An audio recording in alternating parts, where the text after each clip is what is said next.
नमस्कार, मैं डॉक्टर ऋचा अंगीरा, सहायक आचार्य, राजनीति विज्ञान, श्री प्रताप सिंह बारठ, राजकीय महाविद्यालय, शाहपुरा। आज हम बात कर रहे हैं आनंदम विषय के अंतर्गत परियोजना की रूपरेखा के संबंध में। जैसा कि आप सभी को पता है कि आयुक्तालय कॉलेज शिक्षा जयपुर राजस्थान के द्वारा आनंदम विषय प्रारंभ किया गया है। यह स्नातक प्रथम वर्ष एवं स्नातकोत्तर पूर्वार्ध में फिलहाल लागू होगा।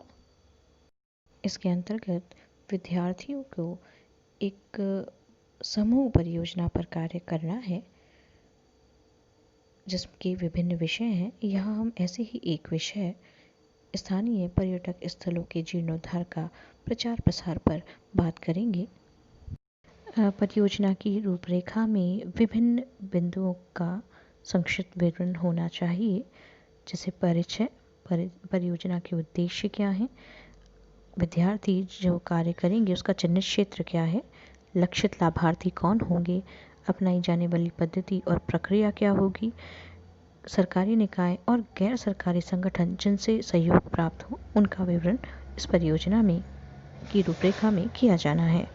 जैसा कि आप सभी को पता है कि ये एक समूह कार्य अर्थात टीम वर्क है, जिसमें आपका 10 सदस्यीय जो व्हाट्सएप समूह बनाए गए हैं वह कार्य करेगा और परियोजना प्रस्तुत करेगा।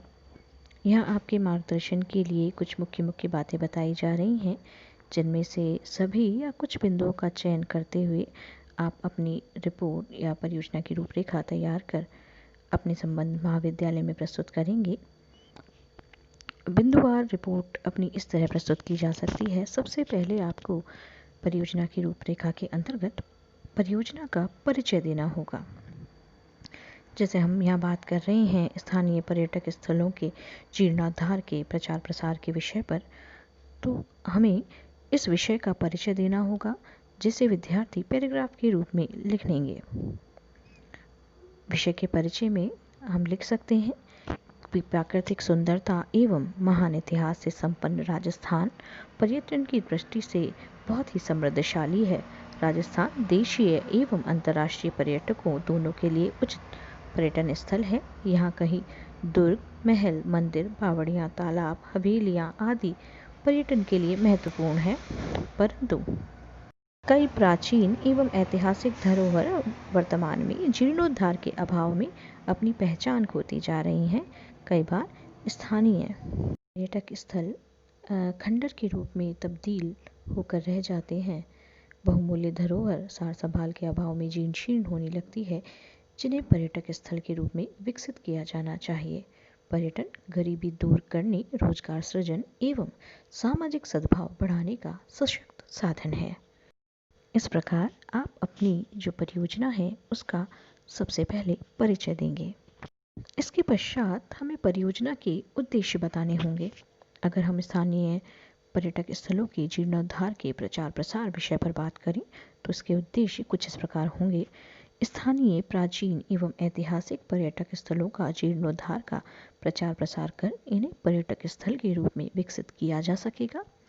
स्थानीय पर्यटक स्थलों के जीर्णोद्धार से युवाओं एवं स्थानीय निवासियों को स्थानीय संस्कृति एवं इतिहास के बारे में जानकारी मिल सकेगी। स्थानीय पर्यटक स्थलों के जीर्णोद्धार द्वारा सरकार एवं प्रशासन को भी आर्थिक रूप से इसका लाभ मिल सकेगा। इन पर्यटक स्थलों का जीर्णोद्धार एवं ढांचागत सुविधाओं का विकास कर पर्यटन सुविधाएं बेहतर होंगी एवं स्थानीय रोजगार के अवसर प्राप्त हो सकेंगे। एक अन्य उद्देश्य है स्थानीय बुनकर, कारीगर, परिवहन, होटल, खान पान, हस्तशिल्प जैसे क्षेत्रों में सेवाओं व व्यापार में वृद्धि हो सकेगी। इस प्रकार हमें परियोजना के उद्देश्यों को स्पष्ट कर देना है। फिर आपको अपनी परियोजना के कार्य का चिन्हित क्षेत्र लिखना होगा। इस विषय में आप अपने गांव, कस्बे, क्षेत्र का भ्रमण कर ऐसे स्थानीय पर्यटक स्थलों को चुन सकते हैं जिनके जीर्णोद्धार की आवश्यकता हो। जैसे आपके क्षेत्र में कोई महल हो, दुर्ग हो, जलाशय, बावड़ी, हवेली जो जीर्ण शीर्ण स्थिति में हो, उसे आप अपनी परियोजना के तहत ले सकते हैं एवं इसके जीर्णोद्धार का कार्य कर सकते हैं एवं वहाँ के स्थानीय निवासियों में इसका प्रचार प्रसार कर सकते हैं। इसके पश्चात अगला बिंदु है लक्षित लाभार्थी। इसमें आपको लिखना होगा आपके क्षेत्र, कस्बे, गांव के उन व्यक्तियों या उन परिवारों का आप विवरण देंगे जो आपकी परियोजना, जैसे हम बात कर रहे हैं स्थानीय पर्यटक स्थलों के जीर्णोद्धार के प्रचार प्रसार विषय पर, तो जो इस परियोजना से लाभान्वित हुए हैं उनका वर्णन इस बिंदु के अंतर्गत आएगा।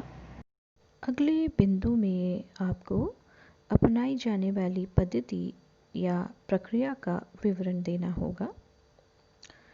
इसके अंतर्गत स्थानीय पर्यटक स्थलों के जीर्णोद्धार के प्रचार प्रसार हेतु आपका जो 10 सदस्यीय समूह है स्वयं जो क्षेत्र आपने लिया है वहाँ जाएगा, वहाँ जाकर के कार्य करेगा ताकि आप अपना उदाहरण समाज के समक्ष प्रस्तुत कर पाएँ एवं लोग आपसे जुड़ पाएँ। जब लोग देखेंगे कि विद्यार्थी स्वयं कार्य कर रहे हैं तो स्वाभाविक रूप से वे भी इस परियोजना से जुड़ेंगे।